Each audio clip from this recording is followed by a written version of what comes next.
तो hello everyone, कैसे हैं? उम्मीद करती हूँ आप सही होंगे और मैं भी सही हूँ। तो आज मौसम थोड़ा बादल है आज, क्योंकि उत्तराखंड में बारिश बता रखी है। तो थोड़ा सुबह तक धूप थी, फिर बारिश का मौसम हो गया है और बादल छा गए। मैंने कपड़े धो रखे हैं, छत में रखे हैं कपड़े। तो बारिश आएगी तो मैं लेके आऊँगी। सॉरी, मुझे डकार आ गई। मैंने अभी गुड़ वाली चाय पी थी तो उससे थोड़ा वैसे हुए। तो आप लोगों से बात करनी थी। मुझे किसी ने कमेंट किया था कि ना आप जुक्कर वाली वीडियो बनाती है, जुक्कर जैसी लगती है। तो उसका कहना का मतलब, मैं कब बुरा नहीं मानती उनके कहने का कि उन्होंने मुझे जुक्कर बोला, जो भी बोला। तो मेरी वैसी फनी वीडियो होती तो लगती हूँ मैं जुक्कर जैसी, वैसे मैं सुंदर भी नहीं हूँ। मैं काली हूँ बहुत, तो मैं अपने को ये नहीं बोल सकती कि जिसने मुझे जो बोला मैं बुरा नहीं मानती हूँ। तो फर्स्ट बार तो मैंने एक वीडियो और अपलोड किया था, मतलब थोड़ा सा मेकअप करके, मेकअप क्या काजल लगाए थे, लिपस्टिक लगाई थी, जो मैं लगाती हूँ मॉइस्चराइजर सनस्क्रीन वही लगाया था। तो थोड़ा कान के डाले थे। तो उन्होंने कहा इस वीडियो में अच्छी लगी है तो ऐसी वीडियो बनाया करो, जुक्कर वाली मत बनाया करो। तो सबसे पहले भी हम तो सच धज के दिन भर रह नहीं सकते, और दूसरी बात मैं ना मेकअप बिल्कुल भी नहीं करती, क्योंकि मेरी बहुत सेंसिटिव स्किन है। और मेरा मॉइस्चराइजर और सनस्क्रीन, बस ये दो चीज़ रहता है। और मैं चाहे पार्टी शादी कहीं भी जाऊँगा यही लगाती हूँ। और घर में मेकअप करके और नए नए कपड़े पहन के मैं वीडियो नहीं बना सकती, क्योंकि बहुत काम होते हैं। सुबह में कोई आया है, सॉरी देखती हूँ। सॉरी, कोई आया था तो मैं देखने चली गई।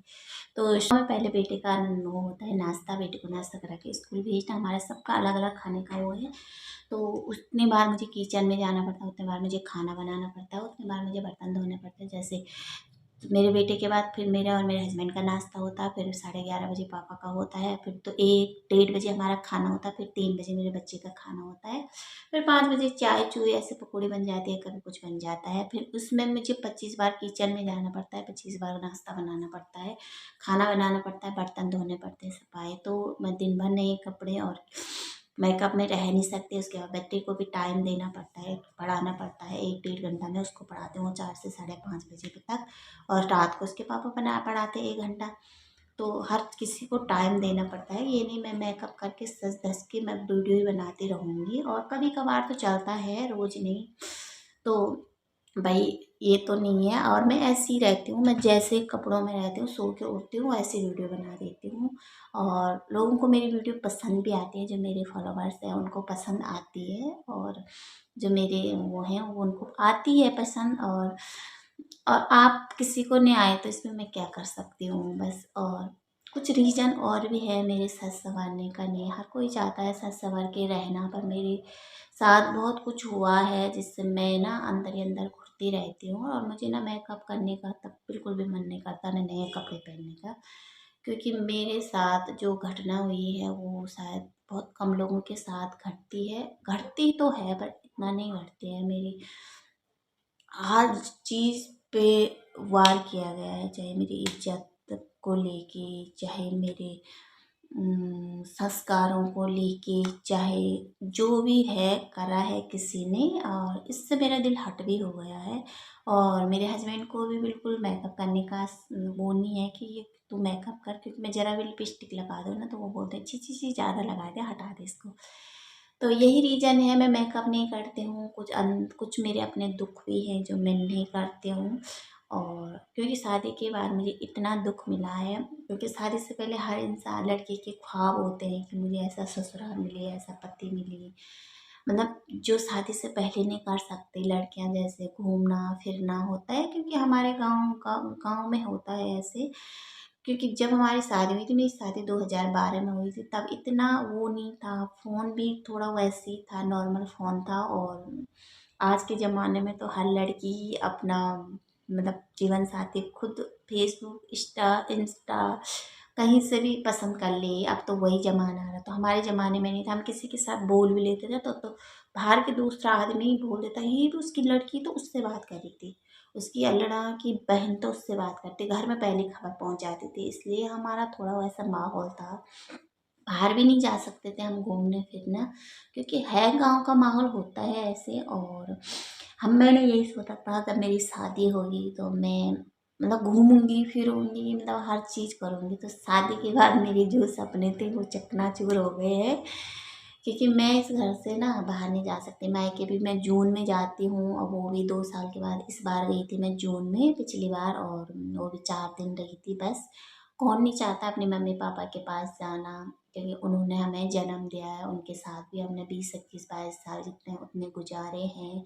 और मतलब ये होता है कि जितना प्यार हमें ये घरों से ये संस्कार दिए जाते हैं ससुराल में से हो कि हमें जो ये संस्कार दिया जाता है कि तुम्हारा पहला घर तुम्हारा ससुराल है, बाद में तुम्हारा मायका है। तो मेरा मानना ये नहीं है, मेरा मानना है ससुराल में भी वैसे ही रहना चाहिए, और मायके में भी वैसे रहना चाहिए। माँ बाप है भाई, उन्होंने भी जन्म दिया है, उनके प्रति हमारा भी फर्ज है।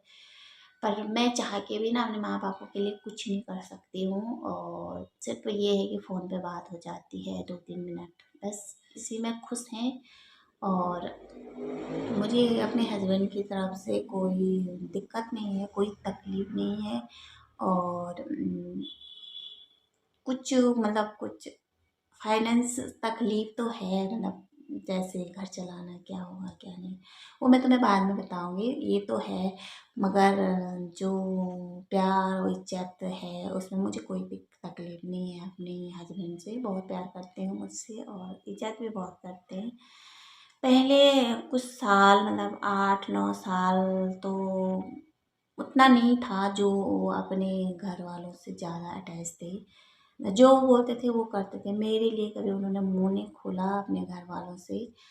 पर बोलते हैं ना, वाले के घर में देर है अंधेर नहीं है। पर लॉकडाउन के बाद जब वो मेरे साथ रहे तो उनकी आंखें थोड़ा खुल गई है मेरे प्रति, और वो मुझे समझने लग गए हैं कि मेरी वाइफ के साथ क्या होता है। किसने मुझे ना किसी ने नहीं छोड़ा इस घर में, चाहे मेरे छोटे हैं चाहे बड़े हैं, सबने मुझे मेरी बेइज्जत किया है। और बोलते हैं ना कि पत्नी जब मुंह खोलने लग जाती है एक बहू ससुराल में, तो वो बदतमीज हो जाती है। तो हाँ, मैं बदतमीज हूँ। और क्योंकि मैं बदतमीज इसलिए हूँ कि जब पति मुंह नहीं खोलता है ना, तो एक पत्नी को मुंह खोलना पड़ता है अपनी इज्जत के लिए। वो भी मैंने मुंह तब खोला अपनी इज्जत के लिए, अपने अधिकार के लिए, अपने बच्चे के प्यार के लिए मुंह खोला है। तो इसके लिए मैं बदतमीज हूँ तो हूँ, और ये बदतमीज मैं 100 बार बन सकती हूँ। और नहीं तो अगर बदतमीज न बनूँ तो ये दुनिया हमें जीने नहीं देंगी। और बस आगे क्या बोलूँ, आगे वीडियो में बाद में बताऊँगी कि मेरी शादी 2012 में हुई थी 5 तारीख को। और उसके बाद मेरे पे क्या बीती क्या नहीं बीती, मेरे सपने कैसे टूटे, मेरे से क्या क्या झूठ बोला था ससुराल वालों ने, ये सब मैं आगे वीडियो में बताऊंगी। तो आज की वीडियो यहीं पे समाप्त करती हूँ। तो आप लोगों को अच्छी लगी तो प्लीज़ मुझे सपोर्ट करना। मैं सिंपैथी नहीं मांग रही हूँ, और ये नहीं मांग रही मैं कोई झूठ बोल रही हूँ मैं कि ऐसी वीडियो बना के मेरे व्यूज आ जाएंगे, मेरे सब्सक्राइब बढ़ जाएंगे, ऐसे नहीं। पर कुछ दिल में दबा होता ना, क्योंकि जहाँ अपने घर वाले भी साथ छोड़ देते हैं ना, मैं उस घर की बात कर रही हूँ जहाँ मैंने जन्म लिया था, उन्होंने भी साथ छोड़ दिया है। और बोल दिया बस, ख़त्म, सब कुछ मैंने ख़त्म कर दिया है जिससे करना था। और मेरे लिए सिर्फ मेरे मम्मी पापा और यही मेरे लिए मायने रखते हैं, और उससे मेरा अब कोई रिश्ता नहीं है। मैंने सबके साथ रिश्ता ख़त्म कर दिया, और इधर से मेरे पति देव और मेरे पापा यानी मेरे ससुर जी, और बस इन 4 लोगों से मेरा रिश्ता है। और एक मेरा छोटा सा बच्चा, और किसी से मेरा कोई रिश्ता नहीं है। क्योंकि दिल पे चुभती है जब कोई साथ नहीं देता है, गलती करने के बाद भी बोलते हैं कि हमने नहीं किया है ये सब, तो चुभता है, बहुत कुछ चुभता है। और मेरे हस्बैंड बोलते हैं कि हमेशा खुश रहा कर, मैं हूँ जब तक, भले मैं तुझे मतलब धन दौलत नहीं दे सकता, मगर प्यार मेरे मैं तुझे बहुत करता हूँ। और मेरे लिए उस प्यार से बढ़ के कुछ नहीं है।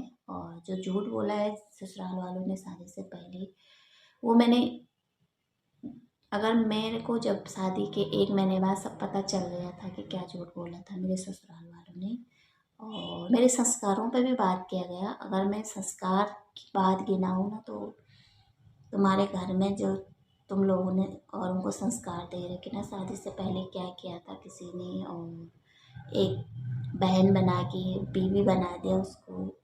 ये सारे संस्कार मैं लाऊंगी ना बीच में, तो तुम्हारे और मेरे में ना ज़मीन आसमान का फ़र्क है, पता।